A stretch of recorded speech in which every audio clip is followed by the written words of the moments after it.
Mean लगन में हम गुरु शुक्र कंजक्शन के बारे में लगातार बात कर रहे हैं और इस वीडियो में देखेंगे आपके नवम भाव के लिए।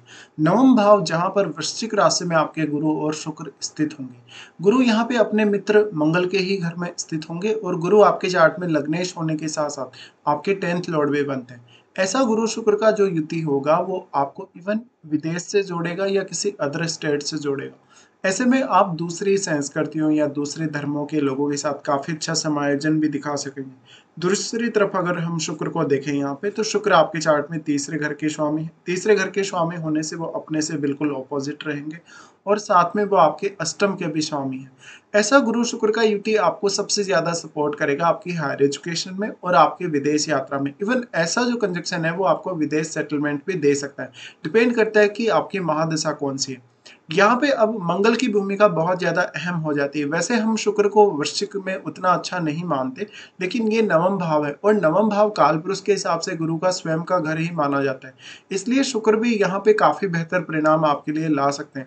हालांकि यहाँ शुक्र की तुलना में गुरु सबसे ज़्यादा बेहतर होंगे, पर अब आपके गुरु यहाँ रेट्रोग्रेड कंडीशन में नहीं होना चाहिए। मान लीजिए अगर किसी का यहाँ गुरु रेट्रोग्रेड होगा, तो फिर आपको मंगल को देखना होगा, मंगल का कितना स्ट्रॉन्ग पोजिशन आपके चार्ट में है। गुरु शुक्र का ये युति हो सकता है कि आपको अदर कल्चर की तरफ या अदर जो रिलीजन है उनकी तरफ काफ़ी तेज़ी से आकर्षित करे। आपको पढ़ने लिखने के मामले में या बहुत सारी यात्राएं करने के मामले में ये कंजक्शन बहुत ही ज़्यादा सपोर्टिव होगा। इसके साथ साथ ये कंजक्शन आपको बहुत ज़्यादा बुद्धिमान बनाएगा। दूसरी तरफ अगर हम गुरु के बारे में बात करें, तो गुरु बहुत ही आध्यात्मिक जीवन को दिखाते हैं यहाँ बैठकर। लेकिन शुक्र भोग विलास और लग्जरी के कारक ग्रह हैं, सौंदर्य के कारक ग्रह हैं। इसलिए दोनों ही ग्रह मिलकर आपकी लाइफ को बहुत ही अच्छा बैलेंस भी देते हैं। जहाँ पर एक तरफ आप बहुत ज़्यादा आध्यात्मिक या धार्मिक कार्यों की तरफ भी झुके होते हैं, दूसरी तरफ आप अच्छे से भौतिक संसाधनों के माध्यम से अपने जीवन को एंजॉय भी कर रहे होते हैं।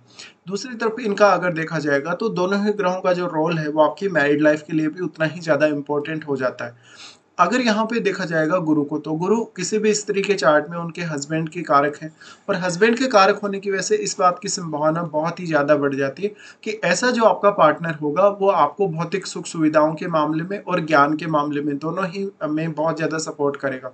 गुरु यहाँ पे अब 10th लॉर्ड होने की वजह से कहीं ना कहीं जो पार्टनर होगा उसकी भूमिका आपके कैरियर में भी उतनी ही ज़्यादा इंपॉर्टेंट हो जाती है।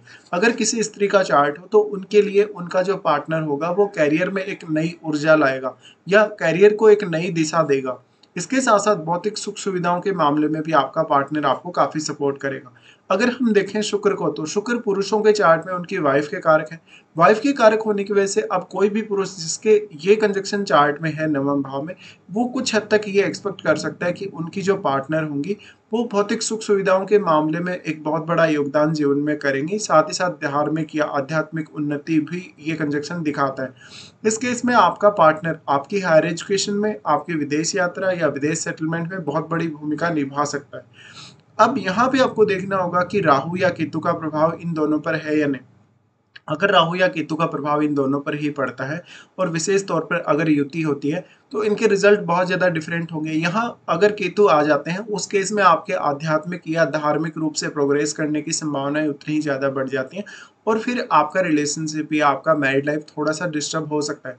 बट अगर यहाँ राहु होते हैं, तो आप कहीं ना कहीं दूसरे धर्मों की तरफ या दूसरी संस्कृतियों की तरफ काफ़ी तेज़ी से आकर्षित होंगे और फिर उस केस में इस बात की संभावना भी बढ़ जाएगी कि जो आपका पार्टनर होगा या जिनसे आपका रिलेशनशिप होगा वो भी किसी अदर कंट्री या धर्म का हो सकता है।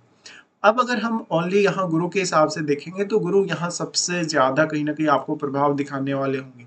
लेकिन मान लीजिए अगर गुरु यहाँ रेट्रोग्रेड कंडीशन में आपके बैठे हैं, रेट्रोग्रेड होने के केस में इस तरीके की पोजीशन का जितना फ़ायदा आपको मिलना चाहिए उतना पूर्ण रूप से फ़ायदा नहीं मिल पाएगा। इसके साथ-साथ अगर हम इनके एस्पेक्ट्स को देखेंगे, तो गुरु सबसे पहले एस्पेक्ट कर रहे हैं लगन को। मान लीजिए अगर गुरु यहाँ आपके रेट्रोग्रेड नहीं है और उस पोजीशन में अगर लगन पर इस तरीके से दृष्टि डाल रहे हैं, तो सबसे पहले तो वो आपके लगन में बैठे हुए प्लैनेट को भी बहुत ज़्यादा प्रभावित करेंगे, क्योंकि गुरु अपने ही घर पे यहाँ दृष्टि डाल रहे हैं। ऐसा जो गुरु होगा वो आपको काफ़ी ज़्यादा विवेकशील बनाएगा, बुद्धिमान बनाएगा और आपको निर्णय लेने की अच्छी क्षमता प्रदान करेगा। साथ ही साथ आपको बहुत ज़्यादा योग्य इंसान के रूप में दिखाएगा। ऐसा जो जातक होगा वो दूसरे लोगों के साथ हर प्रकार से बहुत ही अच्छा सा एडजस्टमेंट कर लेगा। साथ ही साथ उसके लिए कुछ हद तक पब्लिक डीलिंग करना काफ़ी आसान होगा। गुरु का दृष्टि लगन पर है, तो ये विवेकशीलता या बुद्धिमत्ता को दिखाता है और समय के साथ-साथ उम्र बढ़ने के साथ-साथ मैच्योरिटी को भी दिखाता है। अब मान लीजिए यहाँ पे अब गुरु का ही कोई मित्र ग्रह मान लो आपके लगन में बैठा है, उस केस में गुरु यहाँ आपको और भी ज़्यादा फ़ायदा दे सकते हैं। अब डिपेंड ये करेगा कि जो लगन में प्लैनेट है वो आपके चार्ट में किसी न किसी भाव का स्वामी अवश्य ही है, तो वो अपने उन भावों की एनर्जी आपके लगन में डिपॉजिट कर रहा है और उन भावों से रिलेटेड काम करना भी आपके लिए फिर बहुत ज़्यादा आसान होने वाला है।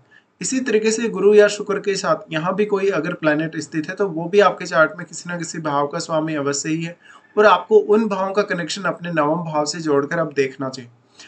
उसके बाद इनका जो कंजक्शन का दोनों का ही जो प्रभाव है वो पड़ता है थर्ड हाउस पे।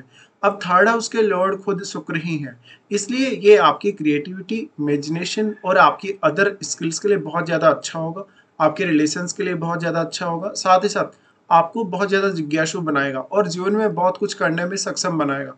क्योंकि हमारी जो लाइफ है वास्तव में उसको गुरु और शुक्र दोनों ही पूर्णता प्रदान करते हैं। इस केस में आपके टैलेंट और आपकी योग्यता को भी दोनों ही ग्रह इसी प्रकार की पूर्णता प्रदान करेंगे।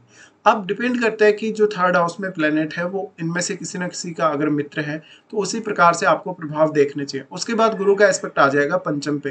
पंचम पे गुरु का एस्पेक्ट ज़्यादातर केस में तो आपको अच्छा ही साबित होगा, पर आपके गुरु अगर रेट्रोग्रेड होके बैठे हैं नवम भाव में तो इनका प्रभाव एकदम सामान्य सा ही रहेगा।